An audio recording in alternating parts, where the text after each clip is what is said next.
Hi, my name is Barry Horner, and I'm your host on today's episode of Steak and Soul, the podcast that's dedicated to demystifying the world of employee ownership. Stake refers not just to the financial or beneficial ownership, but also to the vested interest, the sense of responsibility, and the feeling of belonging that comes with being an employee owner. Soul is all about company culture, the values, the shared purpose, and the human connection that are amplified and shaped by employee ownership. Soul is the company's silent language.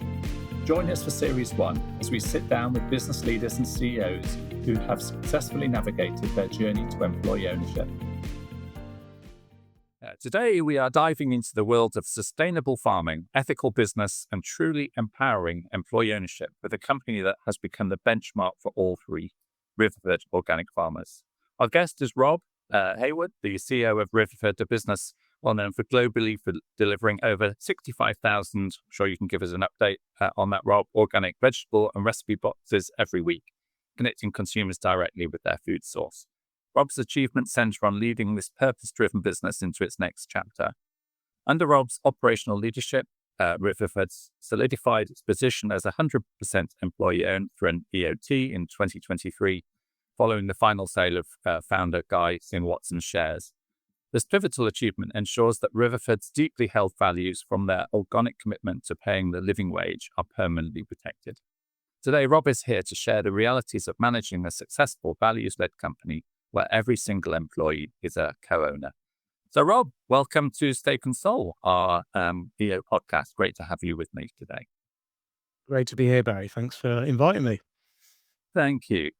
Well, we got to know each other. I don't know if you remember, Rob, we got to know each other a little bit when we were looking at becoming employee-owned, which was sort of 2016, 17. You very kindly came and spoke at one of our team days. And then we went ahead in 2019 and became an employee-owned business. So really appreciate your input and wisdom around that. So maybe a good place to start is to just dive in with a little bit. I've looked a bit around your CV. You haven't always been with Riverford. So a little about your own background, what took you to Riverford, a little bit around your progression through, and then ultimately when you took over as CEO, and then we could then talk a little bit about Riverford and the journey there. So maybe just a little bit about you and what does employee ownership mean to you, Rob? You know, what I know you feel it's really important. You've been central in the sort of EO community. So why do you have that particular view? Yeah, sure. I mean, I suppose I'm inspired by my childhood. I was very lucky. I was a very fortunate child. My father was a civil engineer, traveled around the world. I lived in lovely, very remote places, very often Tanzania, Indonesia, Lagos in Nigeria. Places that were fascinating, amazing, incredible nature in some of those places. And I think that probably inspired some sort of love of the planet quite early on. A lot of boys get it, but maybe they don't get that experience of sort of being in it. And I think I've always sort of liked food as well. I can remember going to sort of markets and things where just incredible colors and smells and life, and thinking this is just sort of fascinating. So from it, and I've got like little books that I wrote, sort of, where you're doing your homework when you're about 11, and there's definitely something in there where there's a sort of combination of caring about how food is produced and food itself, and the planet, and maybe something quite early on that felt like it was a bit, what was going on was a bit wrong. I mean, this is, I'm over 50, but it's kind of post Silent Spring, and it's post sort of consideration of the way food is being produced and how bad it is for our planet. And so I think something quite early on made me think I like that route. I want to go down that route. And I did an Sure. agriculture and environmental science degree, and I left that. And I was lucky then my first kind of job was to go out and do a bit of research in Kenya as work for an academic, a doctor, looking at the interactions. It was growing cabbages, but the interactions between these cabbage varieties, how they were grown, and then how the sort of pests, the natural enemies, interacted with these cabbages. And it was only a little bit of research, but it felt pretty obvious to me that if you can kind of let nature work with you, it does the job for you. So if you let, Sure. if you kind of left the pests grow, come on them a little bit, then the natural enemies come in, they get rid of them, and you can get this balance. Now, mostly in food, you don't let that happen. You go in with pesticides all the time. You just clear the decks, and you don't ever let a bit of nature kind of come in and do its business. And I thought, there's something in that. So I left university, left that job, and I thought I want to go and work in organic farming. And then organic farming was pretty tiny. I mean, the market then was smaller than Riverford as a whole now, so it's a pretty tiny thing. But it was starting to grow. We'd come off the back of a number of food scares. I think there was a growing sort of consciousness amongst consumers in the UK and across the world, actually, that we ought to be thinking more about the way we produce our food and what we put in our bodies. And so I just was fortunate enough to start in organic farming at a time when it really grew very quickly. So I worked at the Soil Association, which is a charity supporting organic farmers, for about 8 years. And then decided I wanted to do something else. And I got lucky again, because it was just at a point where Guy and the team in Riverford were thinking about expanding from the Devon base, with the farm where it all started, um, to supply veg boxes. Because what we do is basically farm. We take the pick of what's in season, put it in a veg box, deliver it to your door. It's a bit more than that, but that's the essence of it. And they were looking to expand beyond the sort of south and the southwest and into the Midlands. And I joined the team then 21 years ago, to set up the first Riverford, the version of Riverford in the Midlands. So we set up a farm in Peterborough. We had franchisees then. We started delivering across the Midlands, and then that spread into us doing the same thing in the north to get kind of national coverage. We've changed the model a little bit then, but I joined effectively as a general manager, then as operations director, and then I've moved on to CEO about 12, 13 years ago. Um, it's always, I mean, it's a remarkable business in that it has always looked to challenge convention. So I loved it back in the day when I started, because I thought this just marries up beautifully with my values, what I care about as a business. It's seeking to, and Guy has created a successful model of a business as being able to do food and farming in a different way by fundamentally connecting up the farm at one end and the customer at the other end. So circumventing the supermarket, circumventing the kind of centralized food system, created a way that I think is fundamentally much fairer. And I think fairness is probably a point that will come up when we talk about employee ownership. That's fair to the land, it's fair to suppliers, fair to the staff, fair to the customers that pay the price at the end of it. And that we've managed to create a business that's successful and has grown, it's been profitable doing that. And I've always loved that about it, that we've modeled that you can find a different way of doing food and farming that doesn't need to be part of the problem, can be a little bit part of the solution. Now the kind of Guy, I mean, Guy, I think it's my first board meeting when I was MD, which was along 13 years ago. We had this board meeting. Guy owned a bus at the time. We were at WOMAD Music Festival. And we had the board meeting in the bus at WOMAD Festival, Oh, wow. way before it was quite Riverford. It was way before we became employee owned, but we were already thinking about ownership models back then, and it wasn't necessarily going to be employee ownership. It could have been customer owned, it could have been supplier owned, it could have been management buyout. We had someone attend that board meeting talking about different ownership models, but it was already quite, I think, deep in Guy's mind. I mean, he was a long way away from sort of, hanging up his boots and stopping growing vegetables. But I think it was already in his mind that he really didn't want the business, that very purpose-driven business, to get into the wrong hands. That was the primary motivator. I think there are lots of other brilliant things about it now, but that was the primary thing, that having built this purpose-driven business from 1986 up till that point, eventually where we became employee owned, the idea that it could be taken off by an Amazon or a Unilever or a Nestle and turned into something very different, without the kind of Yeah, soul, sure. without the purpose, Yeah. going down a route that a lot of businesses go, felt very wrong to him. I mean, and I think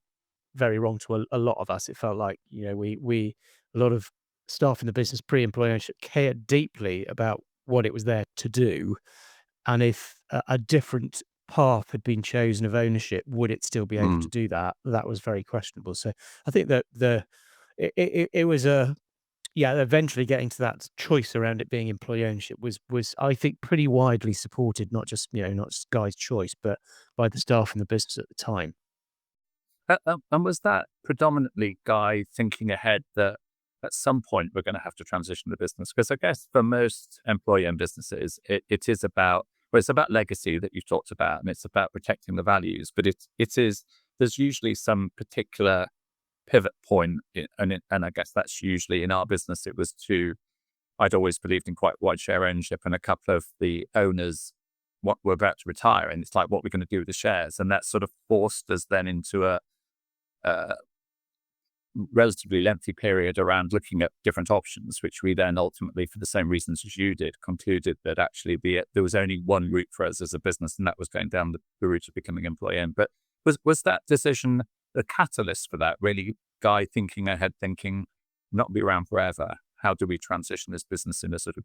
Was that what led to that series of Uh, conversations? I think so. Although I think that maybe in Guy's case, because it had been something he'd been thinking about so long, I think there might have been a kind of, uh, dare I say, kind of deeper philosophical driver for him. I mean, Right.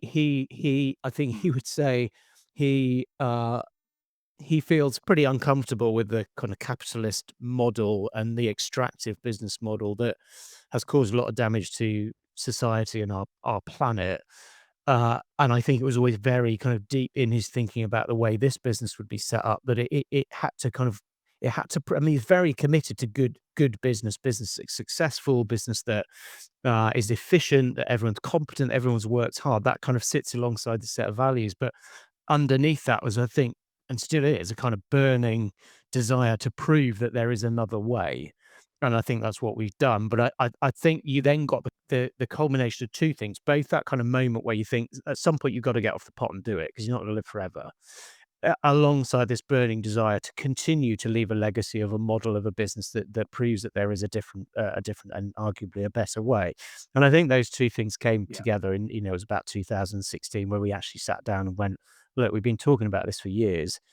Are we going to get off the pot and Yeah. work out how we do it? In which case, Guy, we were part of the leadership team at the time. Do you want us to just get on and make this, work out how we're going to make this happen? And it was about a 20-minute meeting where he went, yeah, right, the time's right. Let's go on and work it out. So we did. We gave ourselves a bit of time to do it. So that was 2016. We didn't become employee until 2018. Um, but there was definitely a sort of moment there where these two things came together, and Guy went, right, time's right. Let's go and work out how we make this a reality. Over what period did you move from? Was it over a period of years that you were just thinking through all the options? But one thing that often interests me is how you start then to communicate the whole process of change to your team, because it can be quite Oh. disruptive. Just maybe unpack that a little bit in terms of the the sequence of the WOMAD meeting through to the point in 2016 where you say you're going to go ahead, and then what happened then in terms of letting the team know. And that's another thought or question would be around, had that land with the team, I would imagine, knowing from what you described as a business, it would land pretty well. But what were the communication issues around that? Yeah. No. There was. I mean, we were quite so the 2016 to 2018 time period was quite critical. I mean, we had a year where we said we've got to make sure we know what ownership model we're going to go for. So although it was kind of Mhm. pretty close to being employee ownership, it wasn't absolutely set. So the first thing we did, which I think was helpful for Right. engagement with the senior team, was go out and kind of broaden the group of people who were looking at other models. So we went and looked at other businesses.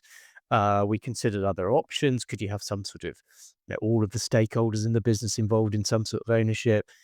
Suppliers, customers, co-owners. We had franchisees. Then could Yeah. you do some sort of medley of all these stakeholders that have some sort of ownership in the business? We went to events, went to employee ownership conferences. We actually brought some people in to talk to us. So we were doing quite a lot of gathering in that Mm. 2016-17 Mm. year. And we got to a point so the first juncture was to get to a point where we go, okay, let's nail what we're going to do. And it became Yeah. pretty clear at that point that employee ownership was the right decision. We also at that point had a transition council. So we have as an employee-owned business, we have a Oh, democratically okay. elected co-owner council. But even Yeah. pre-becoming employee-owned, we got to a point there where we said, let's engage a group of our staff then um, to help us on this journey. So we did have a kind of conversation going on throughout this with a group of staff to go, okay, which of these things seem best? We got to this point in 2017 where it seemed so obvious that the best structure to adopt, because it was already established and it was relatively clear and simple, was EOT, was an employee ownership trust. Yeah. Uh, and that the best thing from a simplicity of communication and established nature was at EOT as well, because I think we'd arrived at conclusion by that point that the best people to look after the business for the future, after the founder who's loved it deeply, are the people who love it next most deeply, which are the staff of the business who love the business. So that there'd been a kind of, I think, a coming together of this that were fairly well established, needed to be clear, and who are you going to trust most for the future success of the business? Well, trust the people who are in the business who live it Sure. day in, day out. Yeah. Yeah. We also realized, though, in 2000, so we got to that conclusion in 2017. We were incredibly proactive about then going, we need to now have a year where we properly engage with co-owners on loads of different levels, so staff before they became co-owners, for a year. So this is not, I know some businesses sometimes going to go through this process almost like covertly. We really did not do that. And there's a kind of famous slide. I remember my wonderful colleague Charlotte, who pulled this slide together, which is famous now, of saying, right, if we are going to become a really good employee-owned business, we have got to do all of these things. And he had a picture of a vegetable, I think, with all these things around it, and it was a sort of also a bit of a reflection of a survey that we got out of our staff in 2017, where I think previous to that, I might not have listened to the things in that survey quite as much as I did. But we're going employee owned. We've got a survey that says we're really good at a lot of things, but we're really not so good at certain things like listening, things like personal development, some of the pay and benefits. When we become an employee-owned business, taking our co-owners, taking our staff on this journey, we need to think about how we can get better at some of those things and really be, befitting of a good employee-owned business. And it had things like investment pay and benefits. It had a lot around training, loads of stuff that we wanted to do around enhanced communication. It had general financial information sharing. We talked about the profit share. We arrived at a completely equitable profit share scheme, so everyone gets exactly the same amount of the proportion of profit that you share amongst the business. A whole bunch of things. We said, right, we now have to invest in all of this to bring this thing to life, as well as overcoming some of the challenges around misconceptions about employee ownership that a lot of people had at that stage. I mean, particularly this, does it mean we're all going to have to personally dip our hands in our pockets to buy the business? And what's that going to look like? So there was a lot of going around the houses going, look, this is how a trust works. This is how direct ownership works. This is why we've chosen the trust. So we had to kind of overcome all of that. And I would say we did a very good job of that. And I if I do talk to employee ownership, employee businesses thinking about transitioning to employee ownership, I always say put that effort in. It's a lot of effort, but if you can take your staff on that journey with you, I think you did exactly. Remember, that's what we were talking about back in 2016, 17. Just the importance of people going with you on the journey is just so valuable when you get the other side.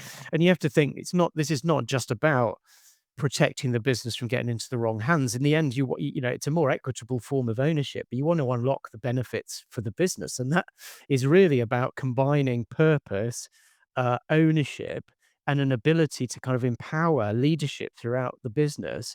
And the kind of beauty, I suppose, of being able to think long term and not being forced by a group of shareholders to be thinking about maximizing shareholder value in the short term.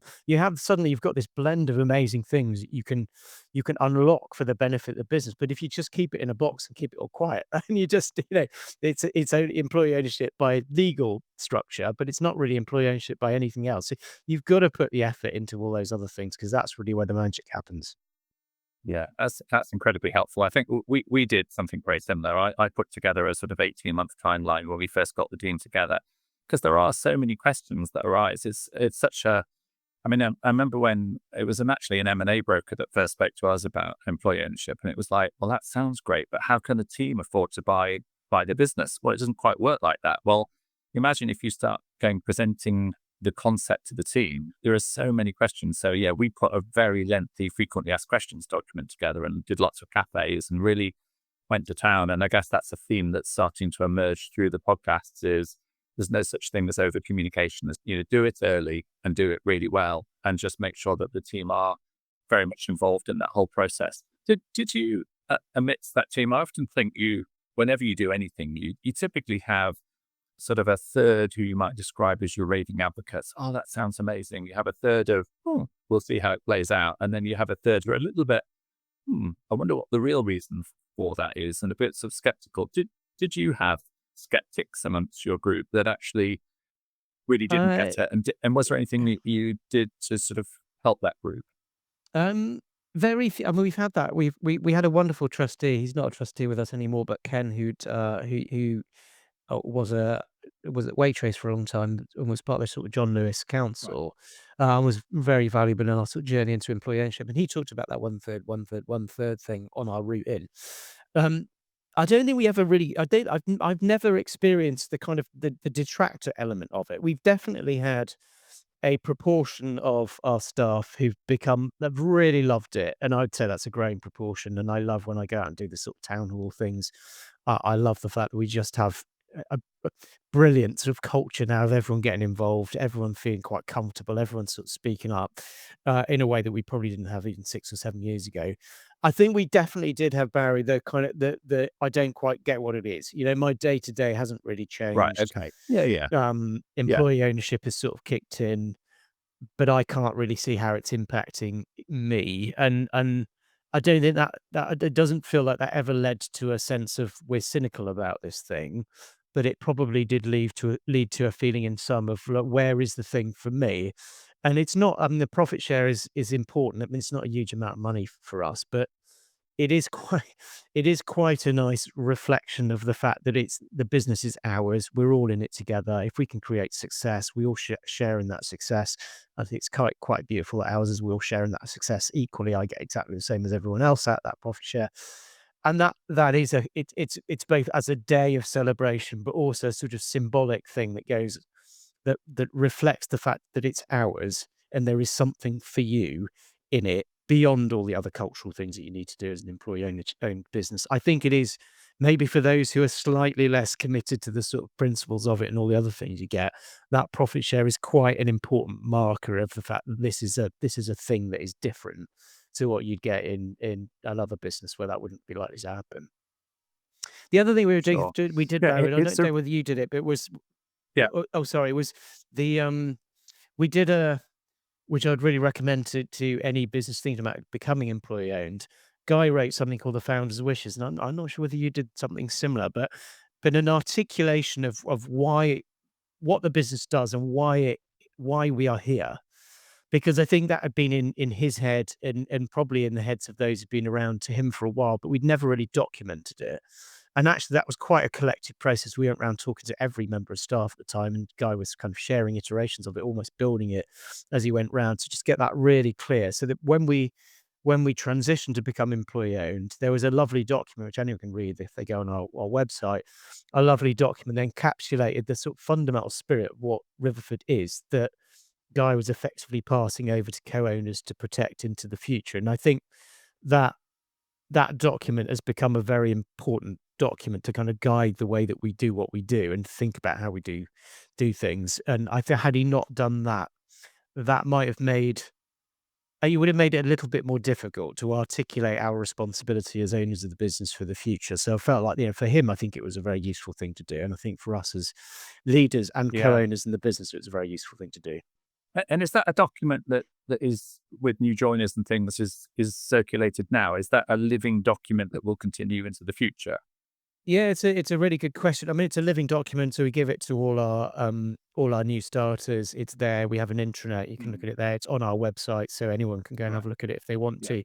I think the thing about those documents is that although the founder may not be around forever, they do need to be living. So your point is absolutely right, and there needs Yeah. to be junctures at which you go, is this still relevant? Are there things in here that we should pick Sure. up now that are reflections of the sort of spirit, the values, but maybe they reflect a sort of Mm. modern situation? And we haven't done that yet, but I think there is a recognition that at points in time, including Guy recognizes this, that we will need to look at that and go, is this still absolutely fit for purpose for the time that we are in? And how do we keep it live and relevant along the way? And we'll do when the time's right, we'll look at that again and go, is it still really doing the job? It absolutely protect the essence of it, but there'll no doubt be some things in there where you go, well, that was right in 2018. It's maybe not right in 2028. Yeah. But we'll have to see. Sure. Yeah. So the values, I guess the main element within that document that Guy put together, the wishes document, is about values and it's about protecting the culture of the business. But it is a just interesting one, isn't it? That you've then come in and you're now the CEO and you need equally the ability to be able to, as you say, adjust the business to changing circumstances. How do you go about doing that? Protecting the past, but also recognizing that probably at some point those values may need to have a refresh. Is that something that you're looking at the moment and can envisage a time when you do need to unpack those and go, are they still relevant for today? Yeah, I think at the heart of the business, there's a clear purpose and there's clear kind of missions around that purpose. And mostly the values that sit there, I think for a long time, particularly given our world now, feel very relevant. So values like fairness, non-extractive business practices, farming in tune with the environment. There's a lot there that you think, well, the essence of that I doubt will ever change in this business. And I definitely use it to kind of guide the way that I lead. I mean, there's definitely been a shift in the style of leadership, but the essence of the things that drive me, that I think drive us as a collective, are very much still encapsulated within that. I mean, there are examples in there where Right. we're pretty open-minded, where, organic, for example, has been what we believe to be the best show in town to produce food in an environmentally friendly way. Will that in 10 years' time, and so it's written in those founders' wishes, organic. Yeah. Um, will it be in 10 years' time? Will it be in 20 years' time? I don't know, but we shouldn't get dogmatic. There might be something better, and in which case we should be Yeah. open-minded if you're thinking about it, and we should evaluate. We have things in there around pay ratios between the top and the bottom. Again, the essence of that is really good because it's trying to kind of defy uh, the discrepancy that you get in a lot of businesses between the lowest paid and the highest paid, which we would say is Sure. unfair, and not a Mhm. good thing in society or in business. Will those kind of ratios stay the same? Who knows? I mean, they might well change. So I think the kind of the underlying spirit of the thing, I think it has got longevity. It should be there for a long time. Whether there's then practical manifestations of it, and some of it is quite practical, will we have to change them? Yes, we will fundamentally have to change them. I think for me, the maybe the more important thing that I took going into leading in an employee-owned business was we were quite, including probably me, because I was MD before we were employee-owned, but quite autocratic. And nice business to work in, but slightly chaotic, fairly autocratic. And another, probably the second justification for becoming, or reason for becoming, employee owned, was that we were getting to a scale, we were probably about 600 employees, where in order to be successful we needed to start to think about how you federate leadership and decision making into the business. The idea that you have some people Right. sitting at the top and they can make all the decisions that are right Yeah. throughout the business is just wrong. And that most of the decisions that you need to make, and you do the odd big transformation that's probably triggered by the top, but most of the decisions you need to make to get to be a better business are by the people who are closest to the task that they are doing. They know what they do, they know how to make it better. And if they're empowered and they're given the freedom, they're given the information to think about how they can improve day to day, then and people will.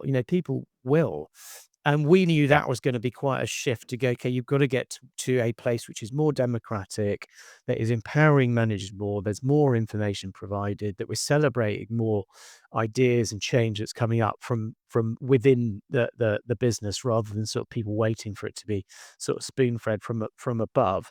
That has been quite a big shift, I think. I mean, it fits my style, but it was definitely not sort of where we were pre-employee ownership. And it's one of the most wonderful things that I think you can Right. see in an employee-owned business. If you get that combination of Yeah. purpose, ownership, empowerment, information, motivation, morale, I think, as I said, that is where really good things can happen. I don't think we've totally cracked it yet, but I think we are on a good path. It's also, I think, at the heart of becoming employee ownership and the benefits of it becoming part of your DNA. You've got to get it into as many Mm. people as possible. So you're one third ish, one third thing. Sure. Yeah, you really got to try and go, right. Can we get more than 50% of this business to get it, believe in it, understand the kind of how it relates to the day to day, and so it feels like it's going to live on. And I think we're getting there on that. I think we're getting there on that. You've got to keep it up, haven't you? You got to keep going. It doesn't, if you sort of turned everything off and the information stopped and you didn't engage with people and managers didn't behave in the right way,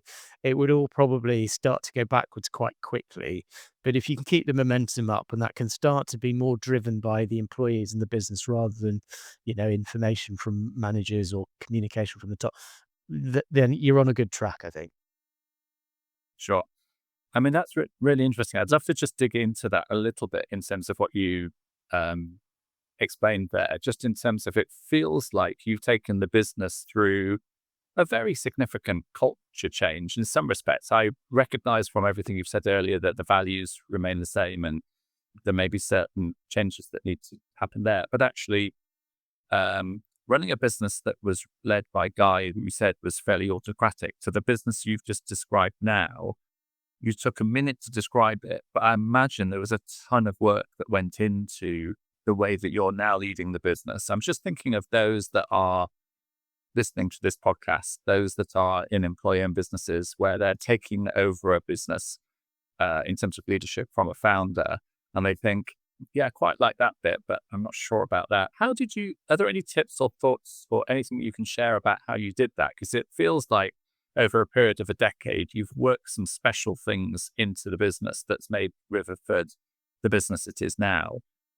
But it feels, probably describing the business as autocratic to what I now know of the business and what you've just articulated, feels like a big change. It'd be good to know if there's just any bits in there that you could unpack a little bit. Yeah, no, sure. I mean, I think we always. I mean, it's kind of autocratic chaos, which is a sort of weird thing. So it probably wasn't kind of autocratic in kind of in any sort of dictatorial way. It wasn't like that, but it was Sure. definitely a Okay. kind Yeah. of feeling of decisions made from above, and then they're filtered down to below some way, and we just follow it.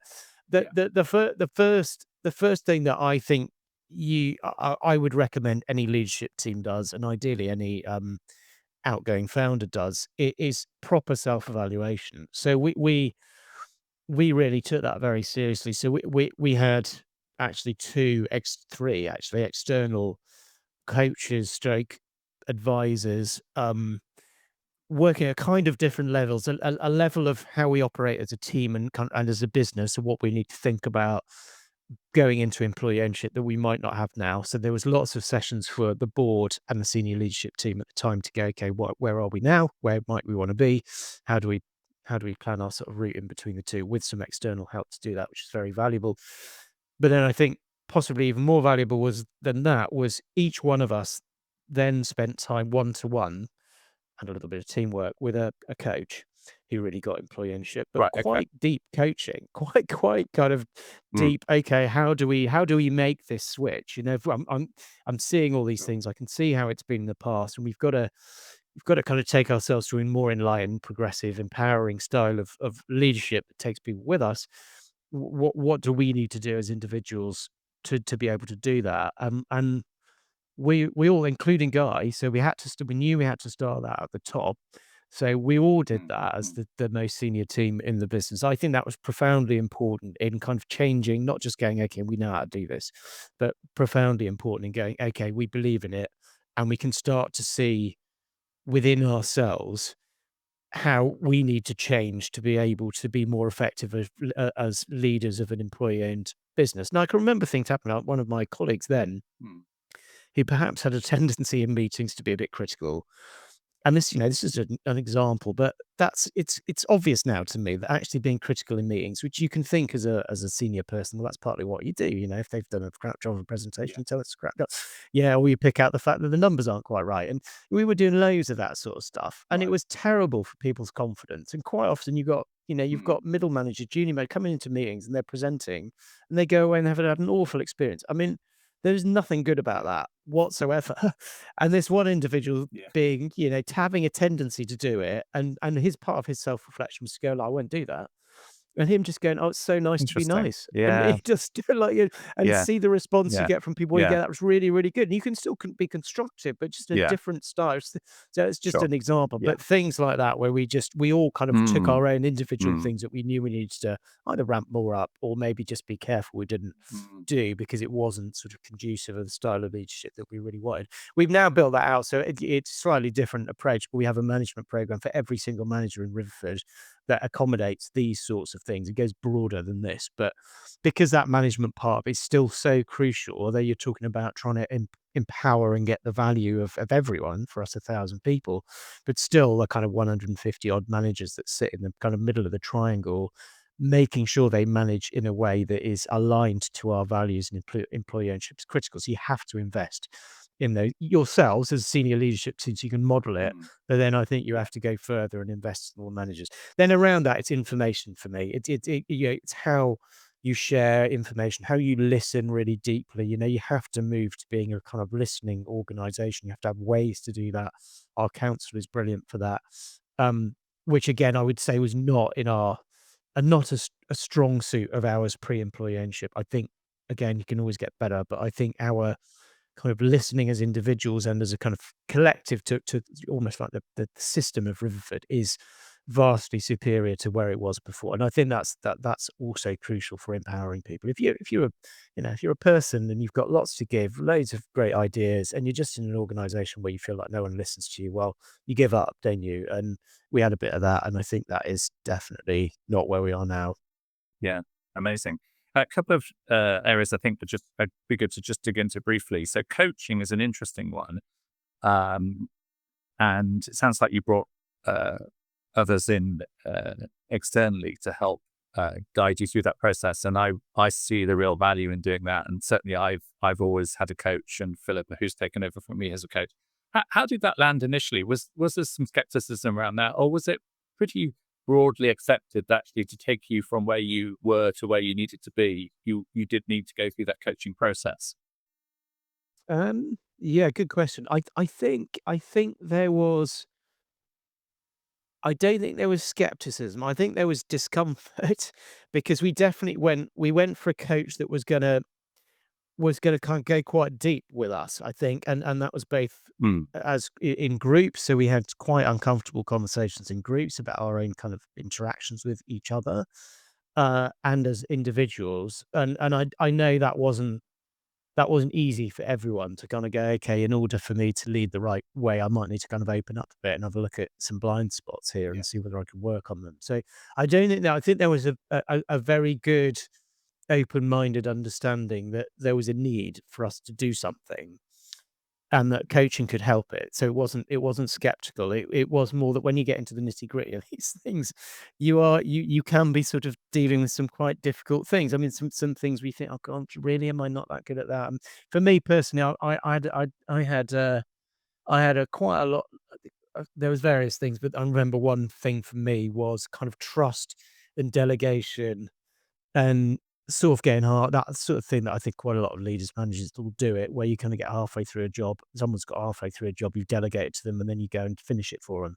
And it's a terror in another really bad it's a really bad style of leadership and delegation, and it creates a whole sort of, "Well, you don't trust me, so what's the point of giving me these things? You're just gonna come and finish it off or criticize at the end of it. I'm never gonna feel empowered to get on and do those things." And that took me quite a while to go, "God, oh, yeah, I really do that, don't I?" It's like that's a really I can see now in myself that that is Yeah. a thing that I do. I don't mean to. I think I'm helping, but I'm clearly really not helping. And if your shadow is cast a long way and you've got to model leadership and then you're doing these things, well, maybe others are going to do it. And certainly others are going to sort of think, well, it doesn't feel like the most empowering environment that's being established if actually when it comes to it, someone like Rob just steps in and does it for you. So there were things like that in all of us where you had to kind of go, okay, be honest with myself. Have I got a little bit of work to do? And then it's great. And you had some support to be able to do it. And I think everyone would look back and go, absolutely the right thing to do. Good for us probably on a personal and a business level. Brilliant. That's really, really helpful for others listening to the podcast. A couple of linked points you've also mentioned. You in passing mentioned town halls, and I guess that resonates for certain people. Other people wouldn't know what that was. But linking that to what you've just mentioned about becoming a listening organization, I thought that was really interesting because I completely agree that in an employee-owned business, you do need to be a listening organization. So I guess my question goes a little bit to governance and how that's changed over time. How do you become a listening organization? Is that through a good corporate structure where you have a sort of partner voice, you have reps, you have a trust board? How have you gone about that? And then linking that into your town halls and how you communicate through town halls and any particular just things there. Yeah, no, yeah, good. And I think it's not an easy shift. I don't think. I mean, I think the governance structure matters. That you create a governance structure that almost it should it should. It's terrible. It's kind of terrible way of thinking about how you get this, but it should enforce listening really. So we have a trust. We have a democratically Mm, elected co-owner council that is brilliant at listening to the kind of zeitgeist of Riverford, what's going on, what's causing people issues, mm, what people are happy mm. about, what they're unhappy about. And I attend every face-to-face meeting and we have Teams meetings too, and there's always a member of the exec at that too. So there's a really How close did they do that, relationship Rob? between. How do So they how, do that? You just in terms of how do they practicalities. feed it back? Yeah, Yeah. practicalities. We How have a do they get the wonderful information? independent chair. So they are elected. They each of our councillors is in a constituency. So constituency might it's quite big, so it's quite hard for them to talk to everyone in that constituency. But it might be about 40 people in the constituency. That constituency will elect, and all of our potential councillors are opted in unless you actively opt out. So most of that 40 will go, okay, my hat's in the ring, and then that group will democratically elect a member to sit on the council. And that makes up a council of about 20 people across Riverford that sit on the council. So they're democratically elected. Right. So they already have a kind of responsibility, but a relationship with that group of that group of constituents to sort of reflect their views and tap into them to get their thoughts. And they also given because they need a bit of time. So they're given 2 days a month out of the day job to go and talk to those constituents, to go and get a feel for a thing. If there's a thing we might need a bit of a view on, or there might be a thing bubbling up, you've got a little bit of time because it's quite a demand being a counsellor and doing it well to go and do that job properly. And I think they do it wonderfully. I think it's hard for the business to feel like they do it as well as they do, because to actually get 1,000 co-owners feeling like these councils are representing them is quite a hard thing to do, but they really do. They do a brilliant job. So they all sit on a council that meets on a monthly basis, and every 3 months it meets face to face. And those are the meetings that I'm at.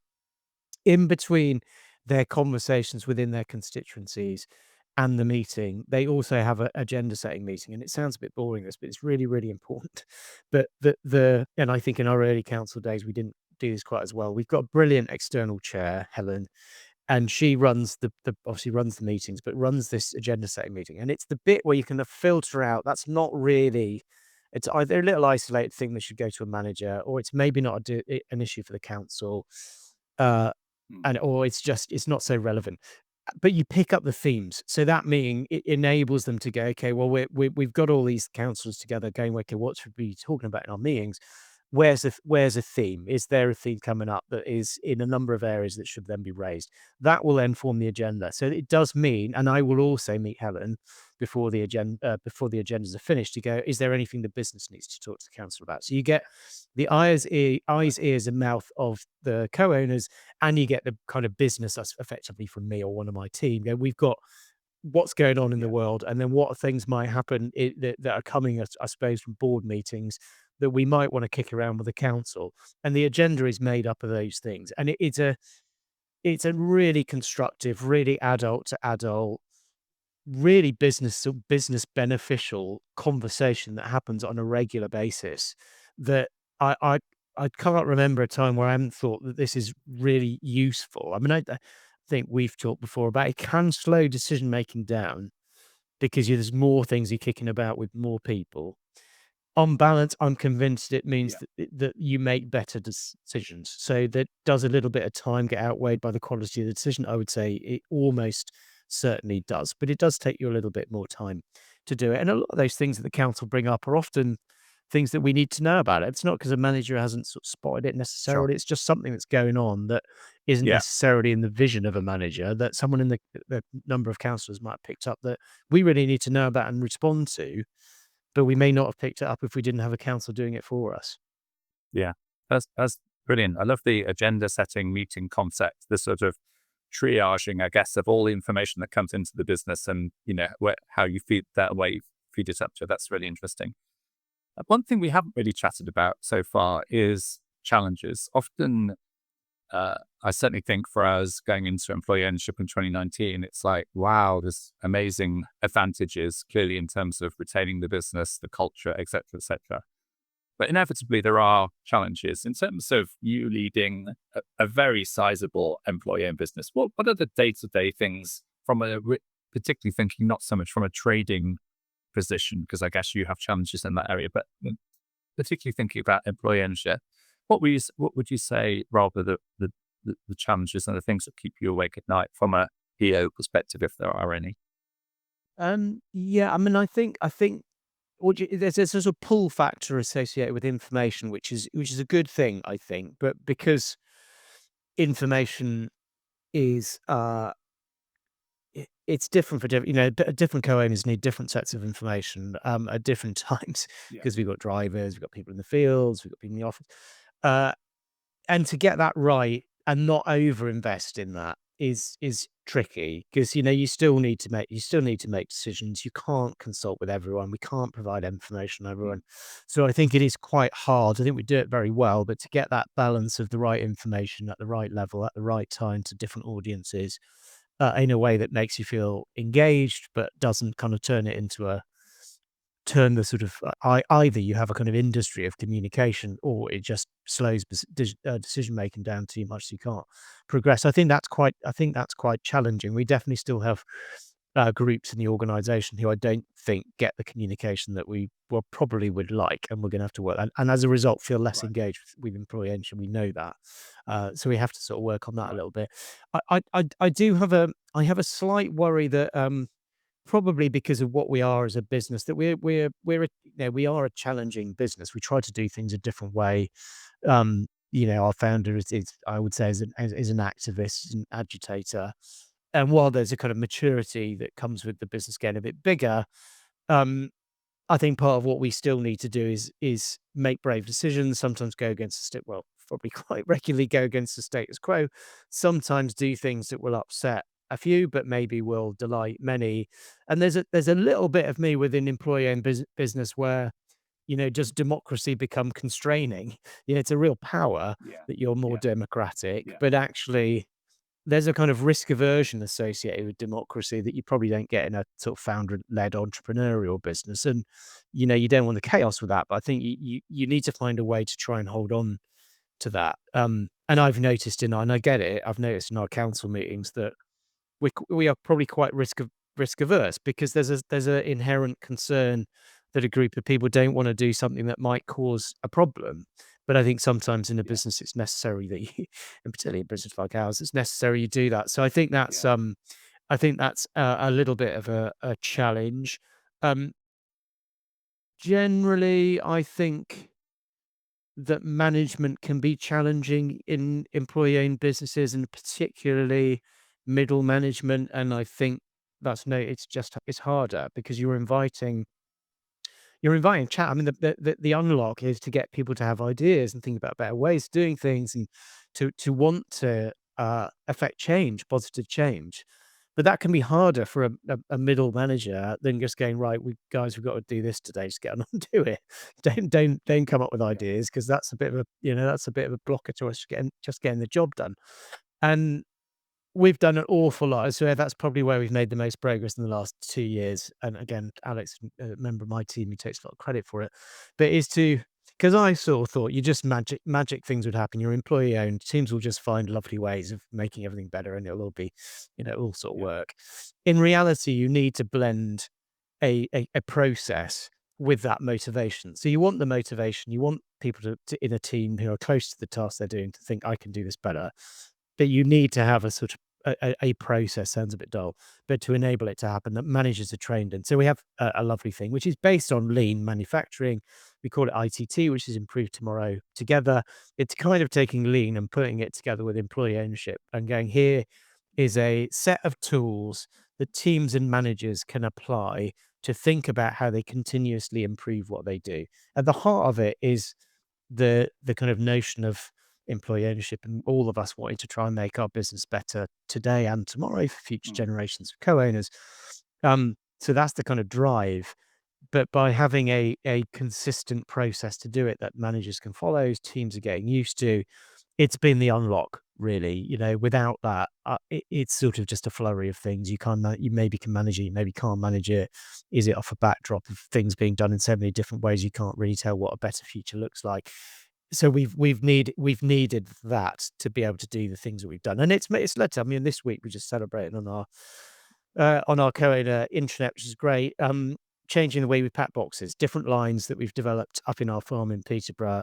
For 28 years, we've packed boxes on exactly the same lines, but it's been a team packing boxes up there that have gone, let's rethink this. Let's have a think about whether it's better. Let's think about a way that's better for us. It's better we don't have to bend over quite so much. We don't have to twist around and turn around, which is bad for our backs so much. Might be better for our customers.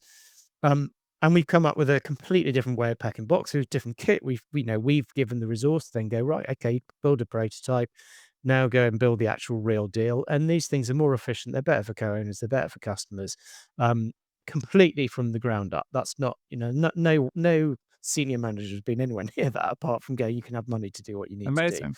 But Yeah. that needed steps Yeah. along the way to go, how do we get from where we are now to this place that we're going to get to in the future? And that's been hard too. But I think any business going into employee ownership probably just needs to think about that management layer and how it's supported. Because I think it can be either a blocker or an enabler, but it needs a bit of effort in investment in that layer, I think, to enable and support that group of managers to be the enablers. And I don't, it doesn't happen by magic. I think that's really interesting. Often in employing businesses, we talk about owner mindset. And I was talking to a business the other day, and they were saying, we had a great business before we became employee and the culture was excellent thing. Well, what we haven't really been able to really do is unlock that sort of EO dividend. And I was saying to the CEO, what's your expectation in that area? What would you ideally like it to look like? And do the employee owners actually have you articulated it, and do they know that? And you went, oh, that's a good point. I'm not sure I've actually encouraged them, talk to them about, if we talk about having an owner mindset, but what does that actually mean? And I think what you've just described is really interesting, because your ITT program is essentially the process that you've put in place to encourage people to have an owner mindset. And I think, that's where you have to start. So I really like that Improve Tomorrow Together. And thank you for sharing that real practical example as to, We also, you mentioned the town halls, but I want one element of that from a listening perspective that is different to how we used to do it. I mean, the first part of the town hall will always be financial performance. Are we doing, it's a purpose-driven business. We'll get onto purpose and we'll talk about what we're trying to do to make the world a better place. But we'll also go, we have to be bloody good at what we do. We have to grow our sales. We have to make money. We'll start with that. But very quickly we get into listening. So very quickly we'll get into, and this is we'll talk to 1,000 people over a week. And some of the biggest audiences are, under 150 of our teams on the farms or packing boxes down in Devon. But we'll get into an exercise very quickly. So it might be, how do we communicate better? Or it might be, are you feeling like there's enough personal development opportunities? And we immediately now get incredible responses to that, with brilliant ideas, with incredible levels of engagement, in a way that I think many businesses would just, it would take a long time to get to that stage where everyone comes into a meeting like that willing to contribute. Everyone comes into a meeting like that in the spirit that is going to be listened to. And we do close the loop. I mean, we're still not as good at that as we should do, but closing the loop is really important, because you obviously can't do everything.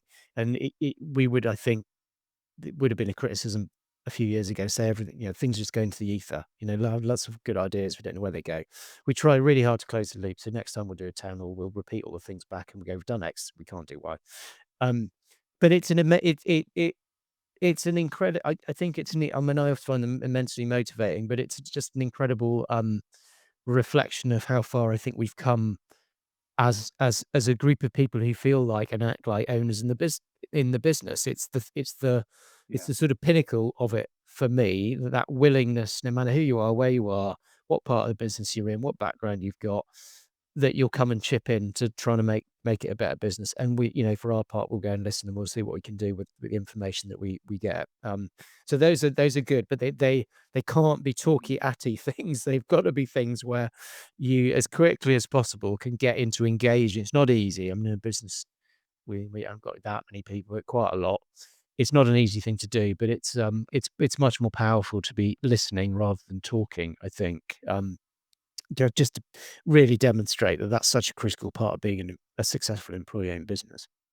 That's very interesting. So would you say, based on what you've just said, that it's the listening aspect that's most important in terms of getting that deeper engagement? Or you also just covered the fact that actually you always close the loop, which I think is really important. People come up with ideas. Sometimes you might think that's a really good idea. We'll have a look at that. Other times it might be, there's just no way we can practically deal with that. But actually closing the loop on all of those things is really important, isn't it? Because if people generate ideas and generate good ideas, and then, as you say, they just go into the ether, they think, "Well, sort of why bother?" What was the sort of magical bit that you feel you've implemented that's enabled that sort of consistent information to come through to you, and then you close the loop and then deliver on it? Um, I think it's still. I mean, you probably could go back a step further and go, the first thing you probably need to do is lead in an adult to adult way, not in an adult to child Right. way. And, if you lead in an adult to child way, you'll get what you're asking for, really. Uh, Yeah. and we're not managing children, we're managing great people who've got brilliant ideas and can do wonderful things. So the first, which is a big part of our training of all Riverford managers now, is how do you manage in an adult to adult way? Obviously, a critical part of that is good listening, and I think then from good listening, closing the loop will come. Yeah. If you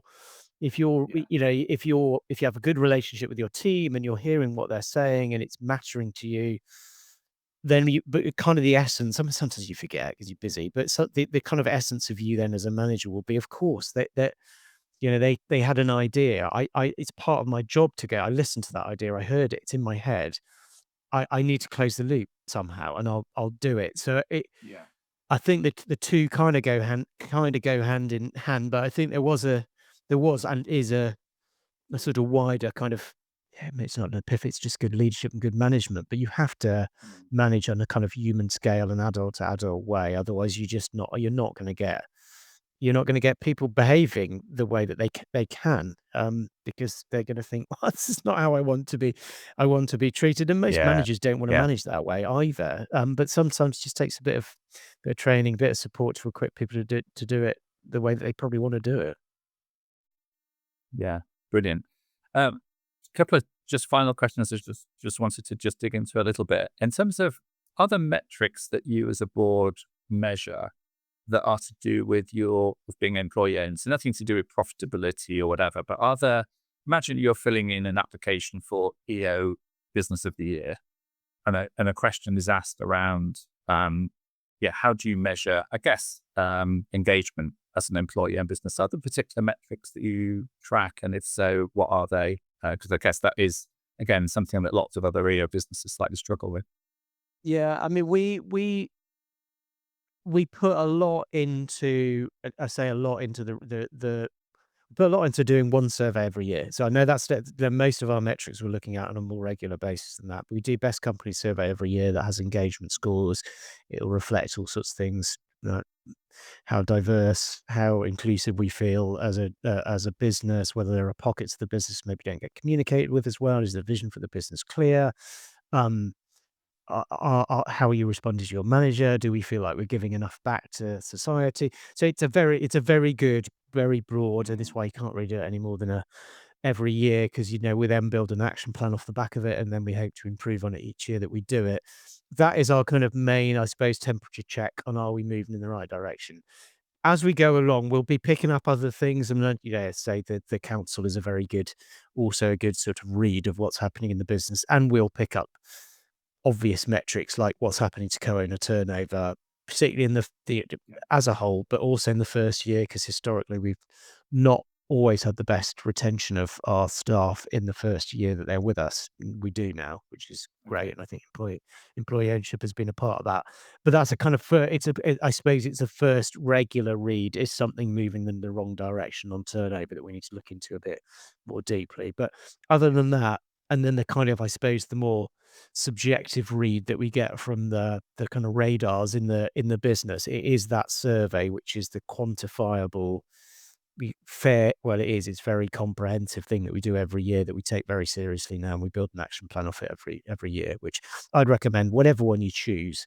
I think you just got to do that. It's important that you have some way anonymously of reading how people are feeling, what they're loving, what they're not loving, that you can then respond to as a leadership team and as managers. You've got to have some way of picking that up.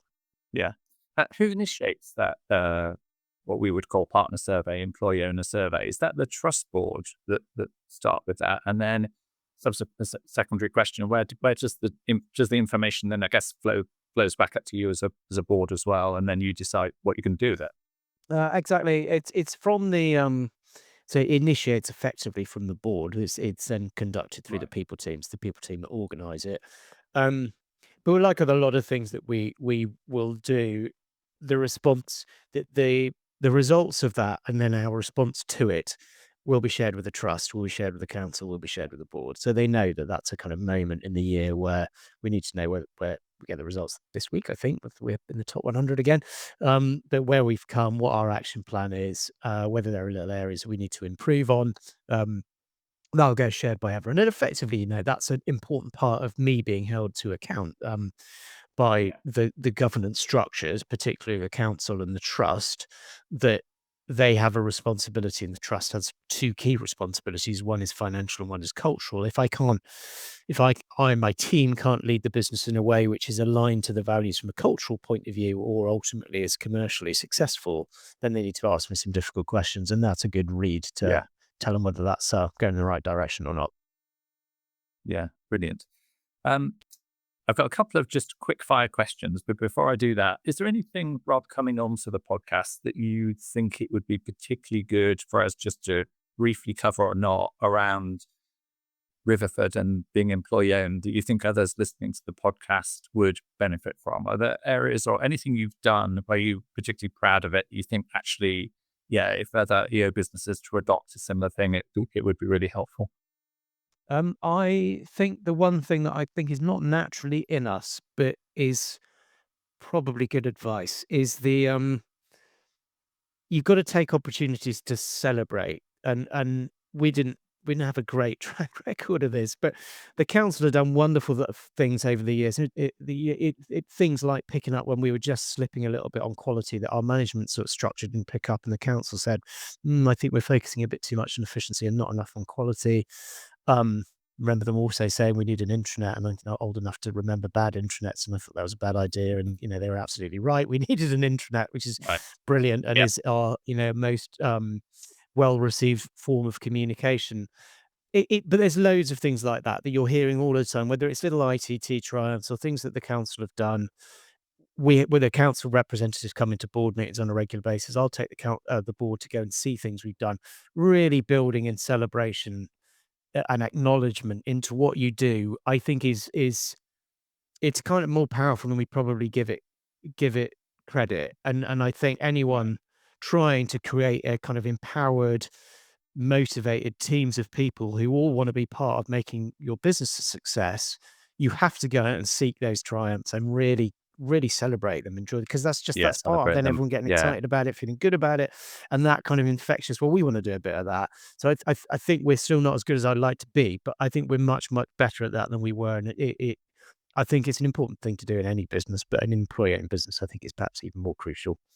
Yeah, no, couldn't agree with you more. Yeah, there's always lots to celebrate. There's always challenges, but always lots to celebrate too.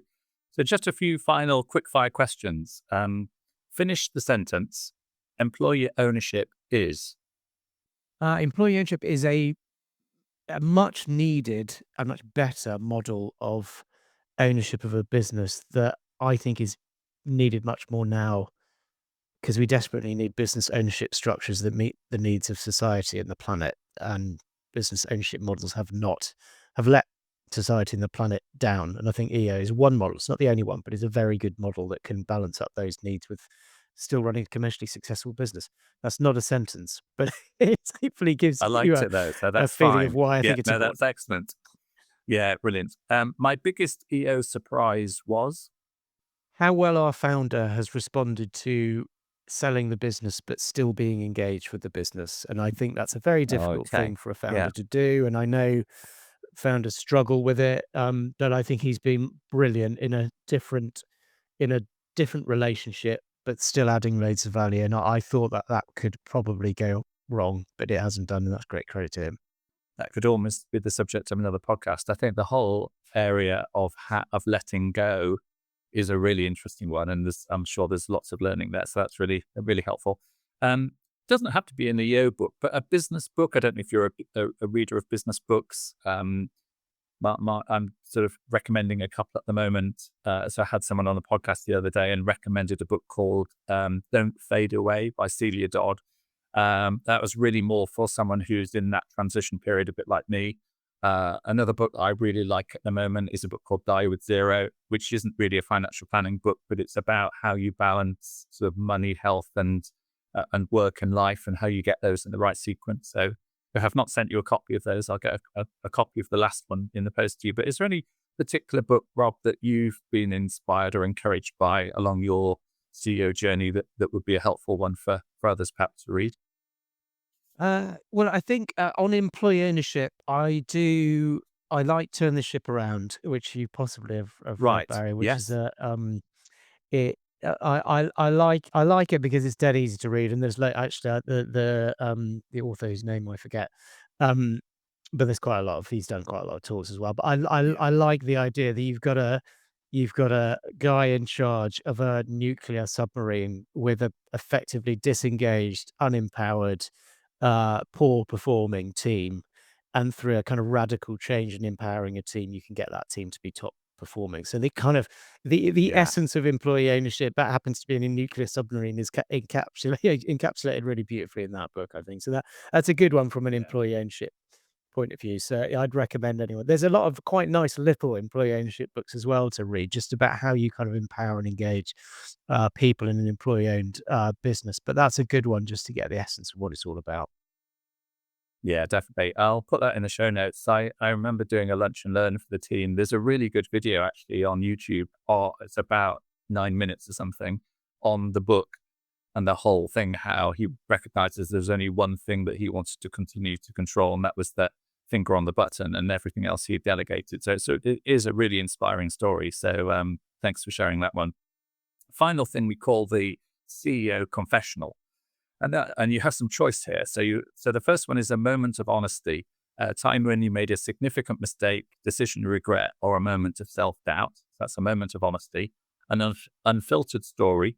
Tell a story about a difficult setback in your company, time when you had to fire someone you like, difficult, challenging decisions in employee-owned businesses, or a secret struggle. Opportunity to share a specific or unspoken challenge that you faced. Could be something like imposter syndrome or those sorts of things. So you choose CEO confessional, moments of honesty, unfiltered story, or a secret struggle. That's brutal at the end, Barry.